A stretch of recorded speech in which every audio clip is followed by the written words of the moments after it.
We have watches, and then we have icons. And one of those icons is the Breitling Navitimer, an aviation-based timepiece that has stood the test of time.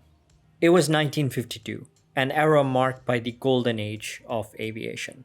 A Swiss watchmaker with a rich history in crafting precision instruments for aviators introduced a groundbreaking timepiece, a navigation tool for the skies. And it was an instant hit among pilots and aviation enthusiasts.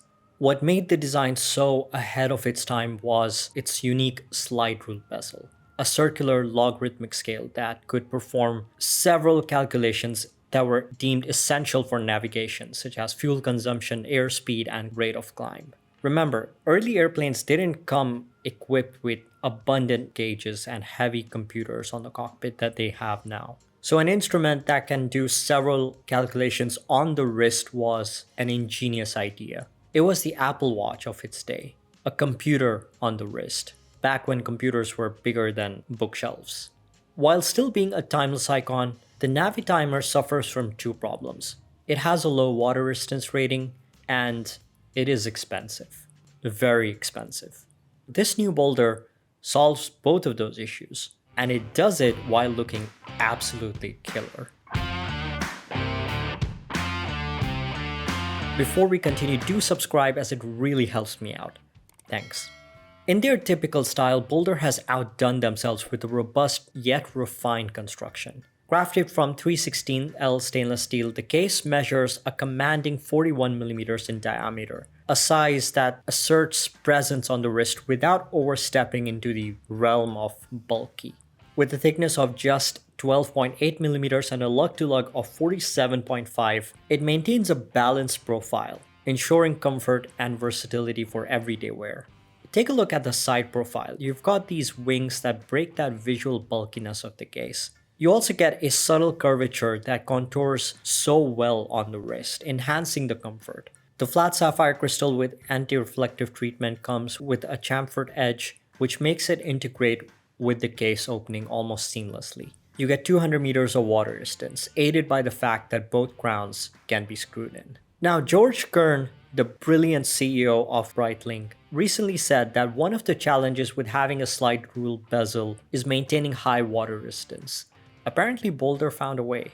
But is it fair to compare this $600 watch with the $20,000 Breitling Navitimer? Absolutely not. That's not what I'm trying to say here. There will be obvious major differences in quality. But the point here is that you are getting a very usable slide rule bezel in addition to high water resistance at an affordable price. That is impressive. You get 3 incredibly gorgeous style options, making it quite tough to choose from. From the pictures, I thought that the green would be my pick, but after seeing these in person, I really cannot decide between the blue and the green. This is one of the best blue dials from the brand, in my opinion. But if you're looking for a more versatile option, you should consider the black variant. I don't know how to describe it without sounding cheesy, but the fume effect just brings these dials to life. In that classic field/pilot watch style, there are no applied markers. Instead, you get large printed Arabic numerals combined with printed indices and just a bit of text on the dial with the logo under 12. The light markers contrast well against the darker backdrop, not compromising legibility in any way.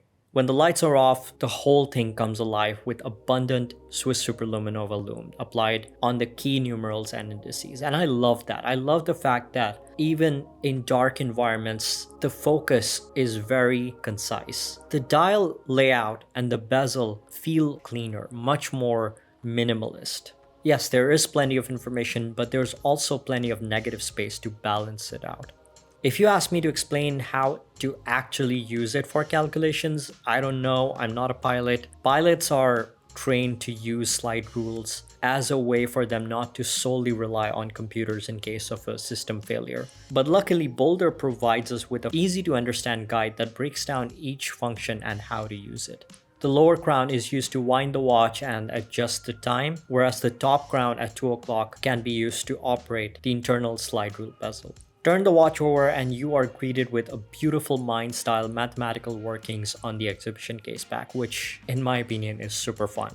Powering this watch is the Japanese Miura 9039, a fan favorite automatic caliber for the money, offering smooth sweep with 4 Hz of beat frequency, a decent power reserve of 42 hours, and hacking seconds. While both the Seiko NH35 and Miura calibers can be found in entry-level microbrands such as Boldr, the Miura 9 series is a class-leading movement when it comes to things like finishing, the slimness of its height, the stability of its accuracy, and its high beat rate. The brand could easily have gone with a much more budget Miura caliber, but even at $600, they didn't compromise. That's one of the reasons why this microbrand has such a loyal following. While it's not the worst strap in the world, I would swap out the 20mm strap for a NATO style nylon strap, which in my opinion would work better with these tool watches. But that's just my personal preference, you do you. What do you think of this watch? Is this something that you would consider for the price? And what color would you pick? Let me know in the comments. Don't forget to like, subscribe, and hit that notification bell if you enjoyed this video. Thanks for watching, and I'll see you in the next one.